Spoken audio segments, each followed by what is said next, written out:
Hello, welcome student.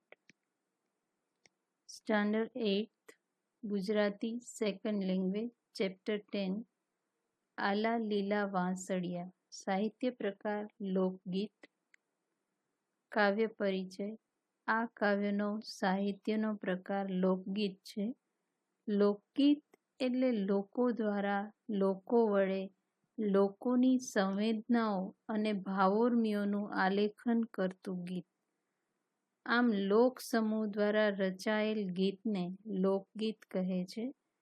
પરંપરાથી લોકગીત લોકોમાં ગવાતા ચાલ્યા આવે છે. લોકગીતો સહેલાઈથી ગાઈ શકાય એવા હોય છે અને લોકગીત એટલે જે નાના મોટા સૌને આનંદ આપે છે. આ લોકગીતમાં પ્રકૃતિ દ્વારા અને ભાવસભર વાણીમાં કૃષ્ણ ભક્તિ રજૂ થઈ છે. આપણે જોઈએ કે લોકગીતમાં શું કહેવામાં આવ્યું છે. આલા લીલા વાંસળિયા સરસ મજાનો કૃષ્ણ ભગવાનનો ફોટો છે અને કૃષ્ણ ભક્તિ અને પ્રકૃતિને રજૂ કરતું આ ગીત છે. પહેલા આપણે કાવ્ય પઠન કરશું. આલા લીલા વાંસળિયા રે વઢાવું, તેની રે ઉતરાવું રે પ્રભુજીની વાંસળી રે લોલ.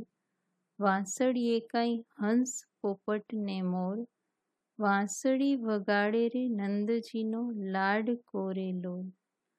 વાંસળીએ કાંઈ ફૂમતા લટકે ચાર, આંગળીએ અંગૂઠીને અંગૂઠીમાં હીરલા રે લોલ. આવ્યા આવ્યા ઓતર દસના મેં, પાદરડા ખેતરડા રે હરિકેરા છલી વળ્યા રે લોલ. ખેતરીએ કાંઈ ઝૂલી રહ્યા છે મોલ, મોલે મોલે ગૂંથી દીધા પ્રભુજીએ મોતીડા રે લોલ. આલા લીલા વાંસળિયા રે વગાડો. તો કેટલી સરસ રચના કરી છે લોકોએ કે આલા લીલા વાંસળિયા રે વઢાવું. વાંસ હોય ને, વાંસ એ આલો લીલો મતલબ કે બહુ સૂકો પણ નહીં ને બહુ ભીનો પણ નહીં, એવો જે સેજ ભીનાશ કરતો વાંસ હોય એને આલો લીલો કહેવાય. તો એવા વાંસળિયા એટલે કે એવો વાંસ હું વઢાવું. વઢાવું એટલે કપાવું અને એની રે ઉતરાવું રે પ્રભુજીની વાંસળી, અને એમાંથી પ્રભુજીની વાંસળી ઉતરાવવું એટલે બનાવડાવવું. કારણ કે વાંસ છે ને પોલો હોય અને વાંસની અંદર અમુક હોલ પાડી, એ સારણીવાળો હોય એ હોલ પાડી દે ને પછી એનામાંથી વાંસળી બનાવવામાં આવે. તો આ રીતે ભગવાનની વાંસળી ઉતરાવવી એટલે કે બનાવડાવવી. પછી કે છે વાંસળીએ કાંઈ હંસ પોપટ ને મોર, વાંસળી વગાડે રે નંદજીનો લાડકો રે લોલ. એ વાંસળી તો બનાવડાવે છે પણ પછી એ વાંસળીને સરસ મજાની શણગારે છે. કેવી રીતે? તો કે એ વાંસળી ઉપર હંસ પોપટ અને મોર રખાવડાવે છે અને આવી સુંદર વાંસળી વગાડે છે કોણ? તો કે નંદજીનો લાડકો. નંદજીનો લાડકો એટલે શ્રી કૃષ્ણ ભગવાન. પછી છે વાંસળીએ કાંઈ ફૂમતા લટકે ચાર, આંગળીએ અંગૂઠીને અંગૂઠીમાં હીરલા રે લોલ. હવે એ વાંસળીની શોભા ઓર વધારવા માટે એ વાંસળીમાં ચાર ફૂમકાએ લટકે છે. એટલે વિચાર કરો કે વાંસળી ઉપર હંસ પોપટ ને મોર હોય, નીચે ચાર ફૂમકા લટકતા હોય, તો એ કેટલી સુંદર વાંસળી હોય. અને પાછો એના ઉપર જે પ્રભુજીની આંગળીઓ છે એમાં શું કીધું છે? આંગળીએ અંગૂઠી ને અંગૂઠીમાં હીરલા, એટલે કે ભગવાનની બધી આંગળીઓમાં શું છે? અંગૂઠી છે એટલે વીંટી છે અને બધી જ વીંટીમાં શું જડેલું છે? તો કે હીરલા જડેલા છે. પછી કે છે આવ્યા આવ્યા ઉત્તર દસના મેં, પાદરડા ખેતરડા રે હરિકેરા છલી વળ્યા રે લોલ. અહીંયા શું કલ્પના કરે છે કે ત્યાં તો ભગવાને અમારા ઉપર કેટલી મહેર કરી છે કે ઉત્તર દસના, ઉત્તરનો વરસાદ સૌથી સારામાં સારો કહેવાય. એટલે અહીંયા કીધું છે ઉત્તર દસ એટલે કે ઉત્તરની દસ એટલે દિશા. ઉત્તરની દિશાથી મેહ એટલે વરસાદ આવ્યો છે અને પાદરડા ખેતરડા રે હરિકેરા છલ્યો છે. અહીંયા પોતાના નથી કીધા, એટલે કેટલી વિશાળતા વાપરી છે કે પાદરડા એટલે કે પાદરમાં જે કાંઈ છે એ પાદર આખું, અને ખેતરડા એટલે કે સીમમાં જે ખેતરો છે એ બધા જ છલી વળ્યા, એટલે કે એટલો બધો વરસાદ ભગવાને વરસાવ્યો. પછી એ સરસ વરસાદ વરસાવ્યો એટલે શું થયું તો કે ખેતરીએ કાંઈ ઝૂલી રહ્યા છે મોલ, ને મોલે મોલે ગૂંથી દીધા પ્રભુજીએ મોતીડા રે લોલ. કેવી સરસ કલ્પના કરી છે કે ખેતરમાં એટલો સરસ મોલ ઉગો છે, કારણ કે પેલા ભગવાને વરસાદ વરસાવ્યો અને એના કારણે ખેતરમાં સરસ મજાના મોલ એટલે કે પાક ઝૂલી રહ્યા છે.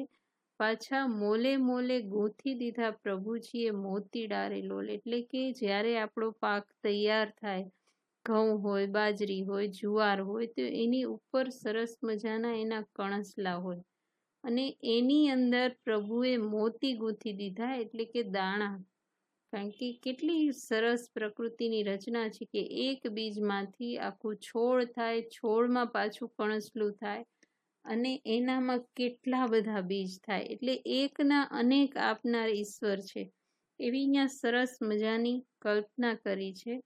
એટલે પ્રકૃતિની પણ વાત કરી છે અને સાથે સાથે કૃષ્ણ ભક્તિની અને કૃષ્ણ પ્રત્યેના પ્રેમની પણ વાત કરેલી છે.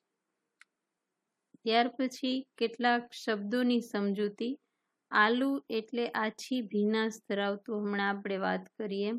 ઓત્તરદસ એટલે ઉત્તર દિશા. છલી વળવું એટલે ઉછળી ઉઠવું અથવા તો ભરાઈ જવું. મોલ એટલે પાક. મોતીડા એટલે અહીં મોતી ખરા પણ કેવા ડુંડાના, એટલે કે અનાજની અંદરના જે દાણા છે દાણા રૂપી મોતી. પછી ભાષા સજ્જતામાં લોક સાહિત્ય વિશે વાત કરેલી છે કે લોક સાહિત્ય એ લોકોનું, લોકો માટેનું અને લોકો વડે રચાયેલું સાહિત્ય છે. પરંપરાથી લોકોમાં કહેવાતું ગવાતું એ ચાલ્યું આવે છે. સરળ શબ્દો, જીવંત ભાષા, મધુર ભાવ અને મીઠી હલક એના આગળ તરી આવતા લક્ષણો છે. લોક સંસ્કૃતિની વાત પણ એમાંથી જ મળી રહે છે. આમ આ લોકગીત છે એ અવારનવાર રેડિયો, ટીવી પરથી પણ પ્રસારિત થતા હોય છે અને એમાં કૃષ્ણ ભક્તિ છે, સાથે સાથે પ્રભુની ખેતીવાડી પર થતી મહેર વિશે અહીં બહુ સરસ ઓછા શબ્દોમાં અને ભાવસભર રીતે રજૂઆત થઈ છે. આપણે જોઈએ, નીચે દરેક પ્રશ્નના ઉત્તર માટે આપેલા વિકલ્પોમાંથી સાચા વિકલ્પો પસંદ કરો. પહેલું છે, કવિ વાંસળિયામાંથી શું ઉતરાવવા માગે છે? તો જવાબ આવશે ખ, વાંસળી. પછી વાંસળી કોણ વગાડે છે? તો જવાબ આવશે ક, શ્રી કૃષ્ણ. Thank you.